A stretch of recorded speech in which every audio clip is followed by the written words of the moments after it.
fiid wanaagsan waxaan rabnaa inaan ummadda Soomaaliyeed la wadaagno inay korortay tirada dadka uu soo ridanayo cudurka COVID-19 ee ka dhasha fayraska corona.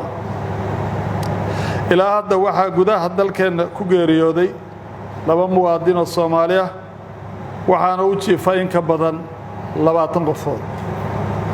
si looga hortago fiditaanka cudurkan khatarta ah loogana badbaadiyo ummadda Soomaaliyeed, dowladda federaalka Soomaaliya waxay ku wargelinaysaa shacabka Soomaaliyeed go'aanada soo socda.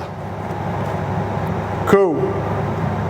in laga bilaabo Arbacada soo socota Abriil 15 2020 in magaalada Muqdisho lagu soo rogayo bandow ka bilaabanaya 8 fiidnimo kuna eg 5 subaxnimo. sababta bandowga looga bilaabay Muqdisho waa inay tahay magaalada ugu dad badan dalka, lagana diiwaan geliyay xaaladaha dhimashada iyo dadka uu xanuunku soo ridanayo. xaaladaha magaalooyinka kale waa lala soconayaa waana la qiimeynayaa. 2.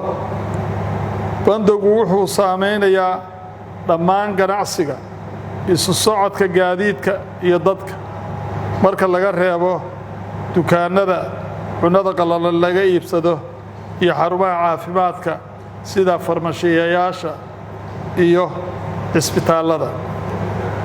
3. waxaa qiimeyn joogto ah lagu sameyn doonaa xaaladda faafitaanka cudurka, taas ayaana xadidi doonta muddada uu socon doono bandowgu iyo haddii ay tahay in magaalooyin kale lagu soo daro. 4.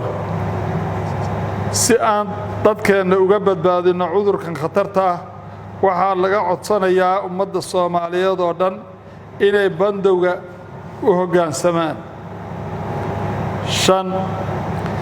ciidamada qaranka waxaa la amrayaa inay dadka xanuunsanaya ee xaaladaha degdega ah la soo gudboonaato ay u fududeeyaan gaaritaanka goobaha caafimaad si ay u helaan daryeelka ay u baahan yihiin. 6. ciddii la kulanta xaalad degdeg ah, cabasho ama u baahan caawinaad la xiriirta bandowgan waxay soo wici kartaa nambarka gaaban ee booliiska oo ah 991. ilaahay subxaanahu wa tacaala waxaan ka baryaynaa inuu dalkeena iyo dadkeena ka dulqaado cudurkan. wasalaamu calaykum waraxmatullaahi wabarakaatu.